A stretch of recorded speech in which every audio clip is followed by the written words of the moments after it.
My parents cut off my hair while I slept so I would not outshine my sister at her graduation. I woke up with a cold sensation creeping down my neck, the kind that makes your body tense before your mind catches up. There was a strange lightness at the back of my head, like something important had been quietly removed. The room was dark, but I could still smell metal in the air, sharp and bitter.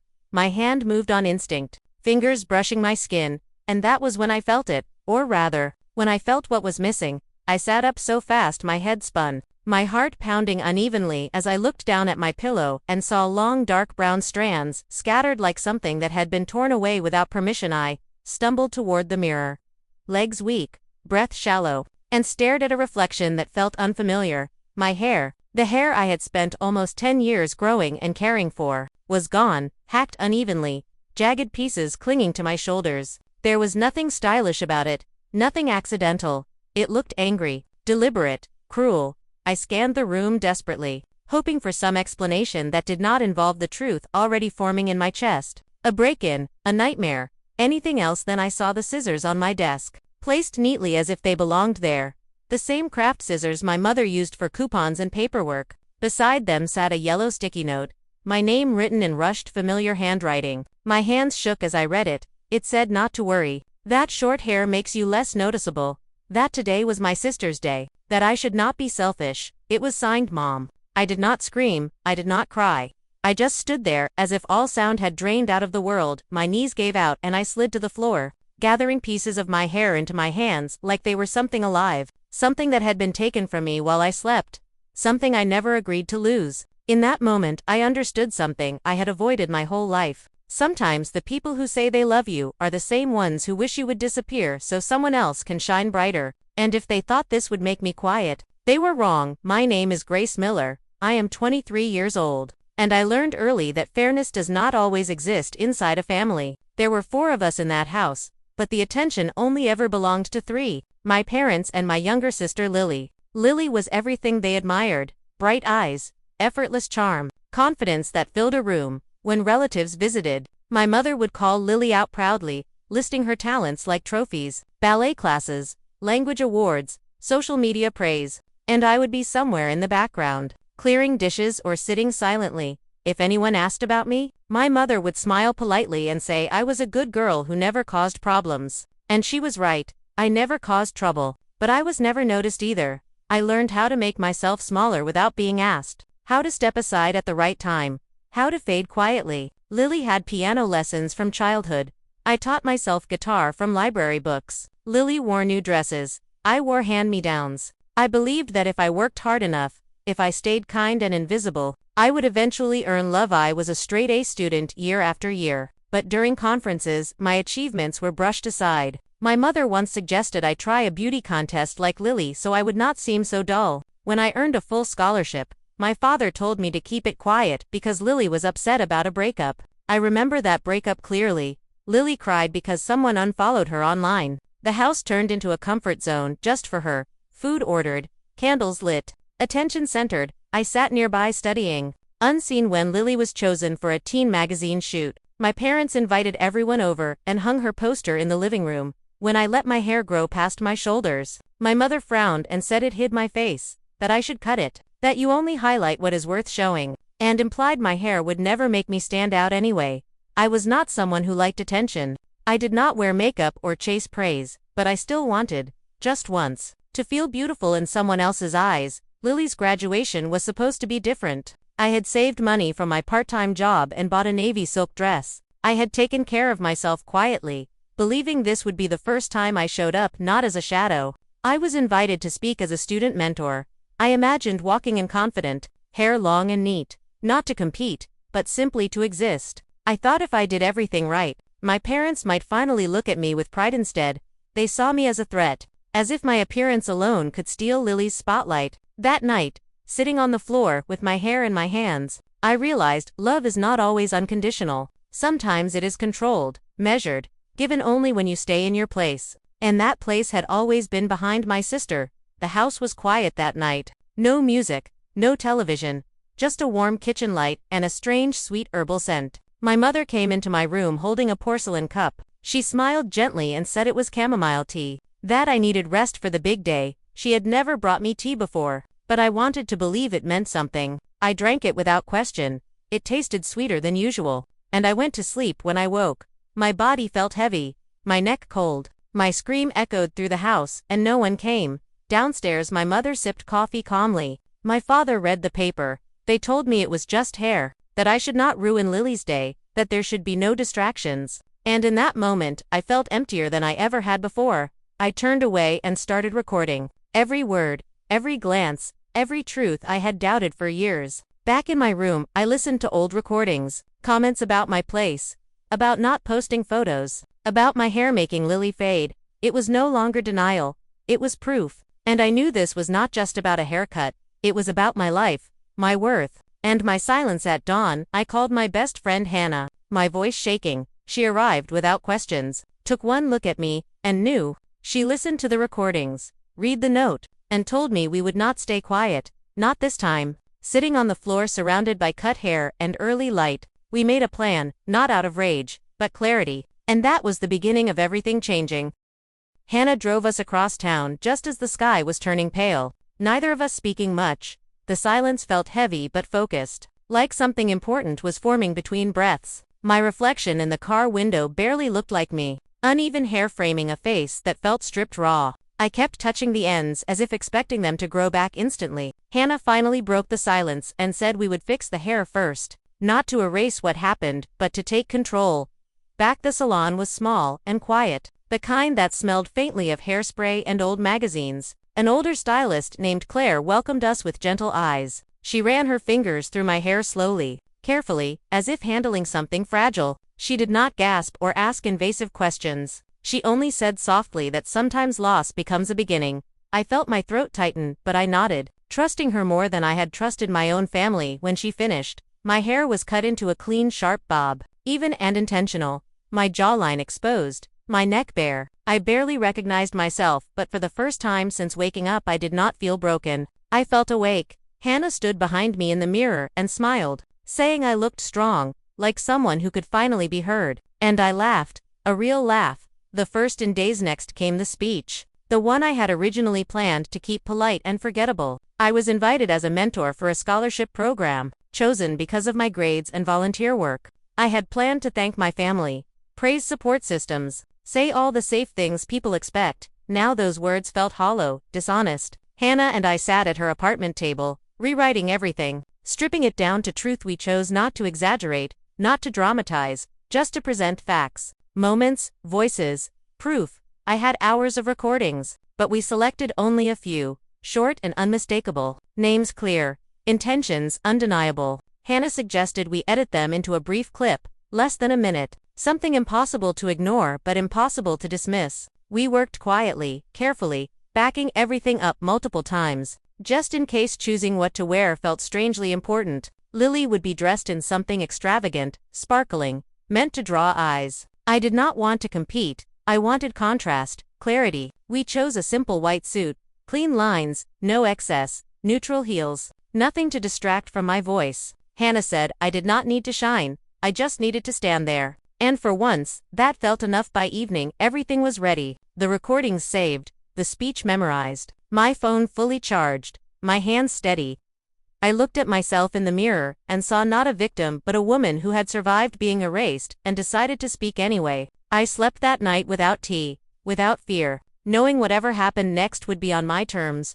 The graduation ceremony took place in a grand hall downtown. Golden lights, high ceilings, rows of chairs filled with families and cameras. Music floated through the air, laughter and chatter blending together. I walked in quietly, unnoticed at first, just another guest. But as I moved down the aisle, heads began to turn. Something about stillness draws attention more than sparkle ever could. I passed the row where my parents sat, my mother in the center, my father beside her, Lily glowing in a dramatic gown. When my mother saw me, her smile froze. Lily smirked briefly, confident and dismissive. She had no idea what I carried with me, no idea I was not there to support or fade. I was there to exist. My name was called over the microphone. Grace Miller, lead mentor for the scholarship program. My heart pounded as I stepped onto the stage, lights blinding for a moment, the room quieting as I took my place. I began with the approved opening, thanking professors and families, acknowledging hard work.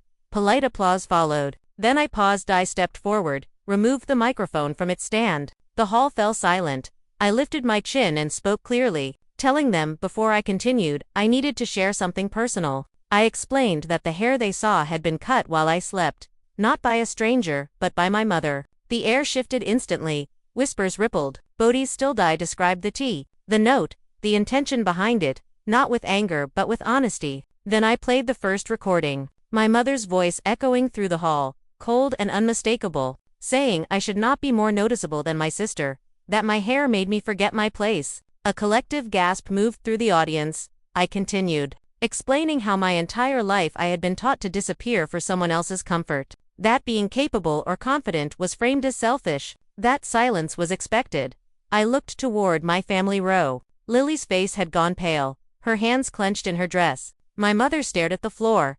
My father shifted uncomfortably, told the room that some families do not bruise you physically, they erase you emotionally, and when you finally stand tall, they try to cut you back down. I finished by saying that worth cannot be taken by scissors, and sometimes betrayal becomes the spark that forces you to finally shine. There was no applause, just heavy silence, thick and undeniable. I stepped off the stage calmly, my legs steady despite everything. People stared, some with shock, some with understanding. A professor grabbed my hand and thanked me. A student told me the video was already spreading. Phones were raised everywhere. I did not look back at my parents as they stood awkwardly, searching for exits. I did not need apologies. I only needed truth to be seen. Lily suddenly stood and rushed out, heels clattering, gown trailing behind her. The doors slammed shut, and the sound echoed like an ending. By the time I got home, my phone was vibrating non-stop. Messages, notifications, links. Hannah sent me the first video, filmed from the audience, clear audio, raw silence. It was already everywhere. Millions of views climbing fast. Captions calling out what had happened. Hashtags spreading faster than I could read. By morning, the school paper ran a front-page story. News stations requested interviews. Organizations reached out. One scholarship foundation invited me to lead a national campaign for overlooked daughters, offering full funding and a speaking tour. My hands shook as I read it, not from fear, but from the weight of finally being heard. Lily did not stay quiet for long. Anonymous accounts attacking me were quickly traced back to her. Brands dropped her. Statements were released condemning emotional abuse. My parents were placed under investigation by the school board. Whispers followed them everywhere, but I did not chase updates. I did not need to watch their fall to feel whole. What stayed with me most were the messages from strangers. Girls who said my voice gave them courage to leave, to speak, to stop blaming themselves. One message from a girl in Ohio made me close my eyes and breathe deeply. She said she finally understood she was never ungrateful. Just silence. That night, I looked at my reflection again, my hair shorter, my eyes sharper, and for the first time I felt peace. Not because I had one, but because I had stopped disappearing, and I knew this was only the beginning. The days that followed blurred together like a tide that would not retreat. My phone stayed warm in my hand from constant messages. Notifications stacked faster than I could read them. Strangers shared pieces of their lives with me, some thanking me, some simply saying they felt seen for the first time. I did not respond to all of them, but I read every word carefully. Each message grounding me in the reality that what I said on that stage had reached far beyond that hall. Hannah stayed close, sleeping on the couch, cooking when I forgot to eat, reminding me to breathe when the noise felt overwhelming. She screened calls and filtered emails, only passing along the ones that truly mattered. Among them was a formal apology from the university, written carefully and cautiously, acknowledging emotional harm and promising policy reviews. I read it once and set it aside. It felt less important than the handwritten notes sent by girls who finally felt brave enough to speak within a week. The scholarship organization followed through on their offer. They wanted me as the face of a new campaign focused on daughters who had been overshadowed in their own homes. The proposal included full funding for graduate school and a national speaking tour.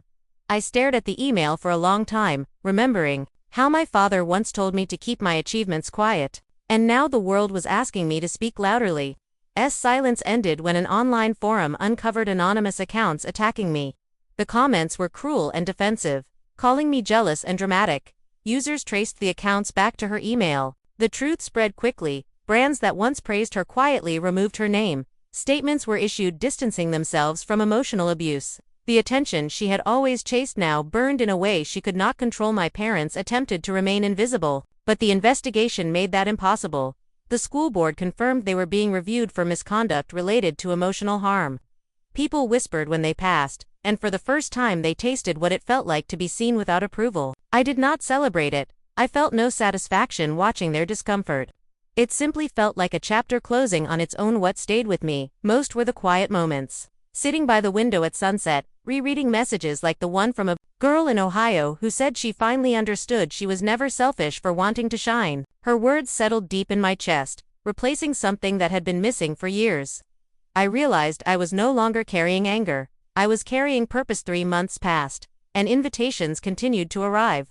Conferences on education and family dynamics, panels about emotional neglect, interviews that asked me to share not just what happened but what healing looked like. I learned how to tell my story without reopening the wound every time, how to speak calmly without losing truth, how to stand steady without shrinking. One invitation stood out above the rest. A national conference themed around forgotten children. Educators, psychologists, parents, and students gathered in one place. The idea both terrified and energized me. Hannah squeezed my hand when I said yes, reminding me that my voice had already carried me this far. The stage at that conference felt different from the graduation hall. The lights were softer, the audience attentive rather than expectant. I spoke without recordings this time, without evidence clips, just my words and my presence. I talked about silence, about how families can unknowingly teach children to disappear, and about how healing begins when truth is allowed into the room. The applause at the end was warm but gentle, not overwhelming. After the speech, a woman approached me, introducing herself as the creative lead for an international education brand. They were launching a global campaign focused on people pushed out of the spotlight. She said they did not need a celebrity, they needed someone who understood silence and knew how to break it with honesty. She offered me the role of campaign ambassador and lead content strategist. I accepted without hesitation. A few weeks later, I moved to a small coastal city on the West Coast. The air smelled like salt and new beginnings. The mornings were quiet, the ocean stretching endlessly like a promise. I used the first round of funding to open a mentoring center for young women who had experienced emotional control or neglect within their families. Hannah moved with me, taking on the role of creative advisor and community lead. Together, we built something neither of us had imagined years earlier. The building was modest. 3 stories with wide windows facing a park. Sunlight filled every room. The walls were painted a warm ivory, calming and open. Above the door hung a simple sign, and on the wooden entrance I had a phrase engraved about worth and truth. It was not about hair anymore. It was about living fully without permission. Opening day arrived quietly. Women traveled from different states, some carrying heavy stories, others just curiosity and hope. A girl from Texas shared how she had left school so her brother could attend.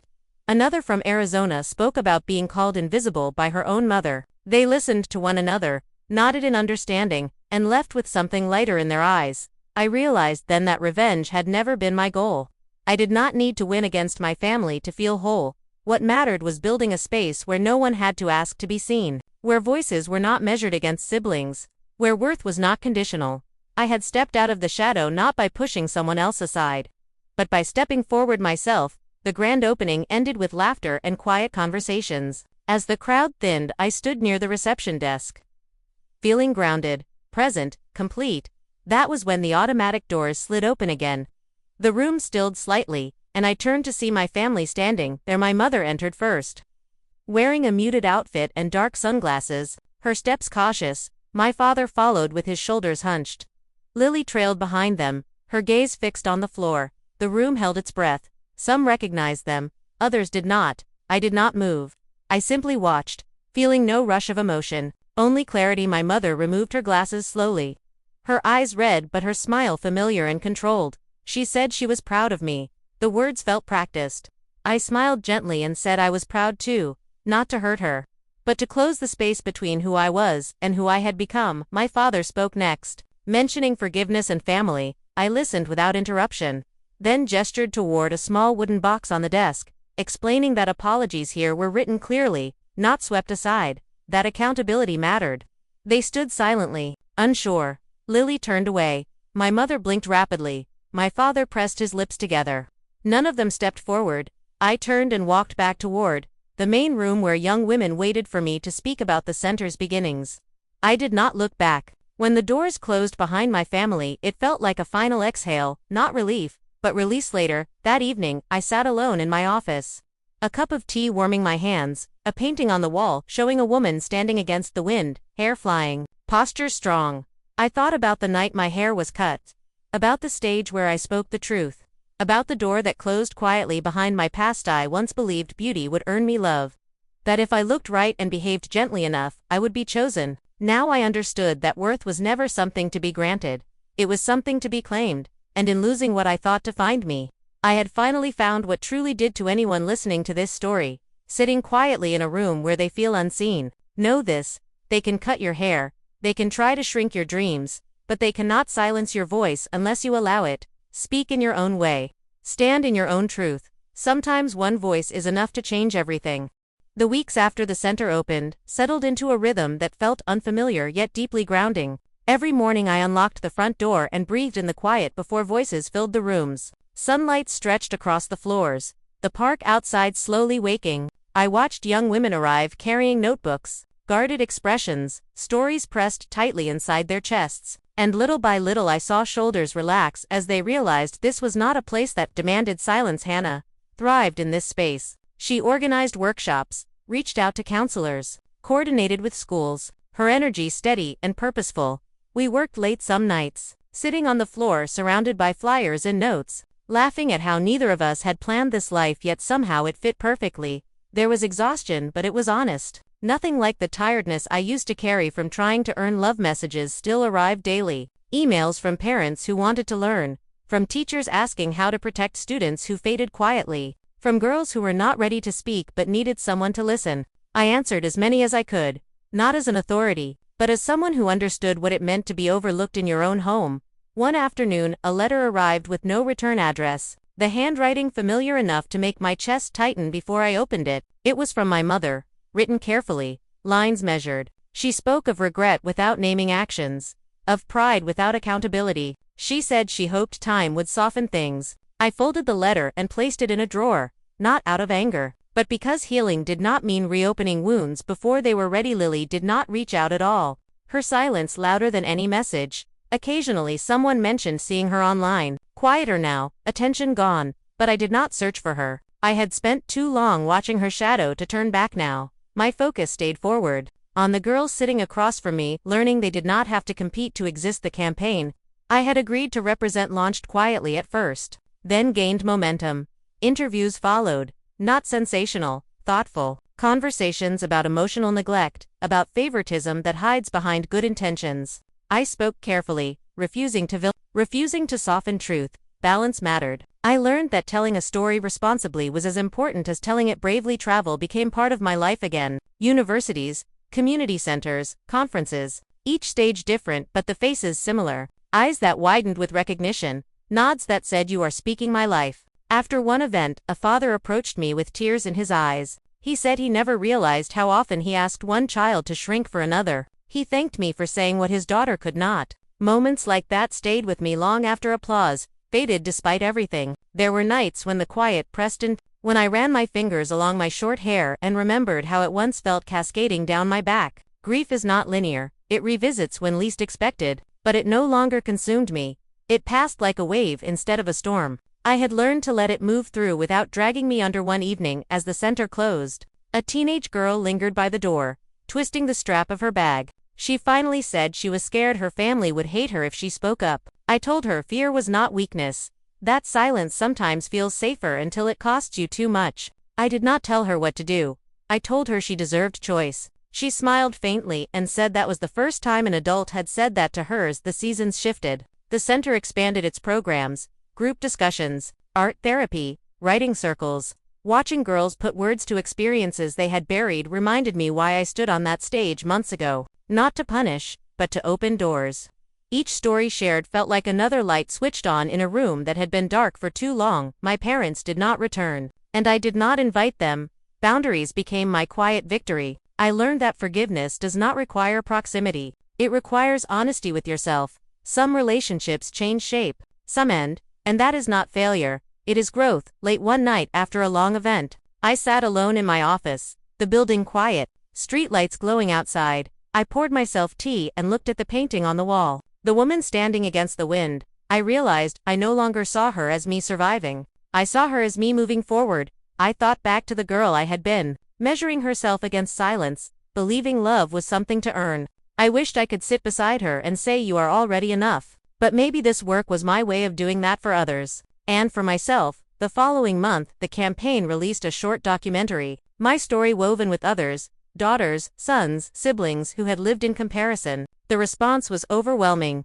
Discussions sparked in homes and classrooms. Teachers requested materials. Parents wrote asking how to do better. It was proof that speaking up did more than expose pain. It created paths forward. Not all responses were kind. There were critics who said family matters should stay private, who accused me of exaggeration, but their voices no longer shook me. I had learned that discomfort often follows truth, and that was not my burden to carry. On a quiet morning, I walked along the coast before work, waves rolling steadily, hair brushing my jawline in the breeze. I smiled, thinking about how something once taken without consent had led me here, to a life built on intention rather than permission. I returned to the center where Hannah was already setting up chairs. She grinned and asked if I was ready for another full day. I nodded, feeling tired but certain. This was not a role I played. It was a purpose I chose. As the first group arrived, voices filling the space, I understood something clearly. My story was no longer just mine, it was a bridge, and every person who crossed it carried their own light,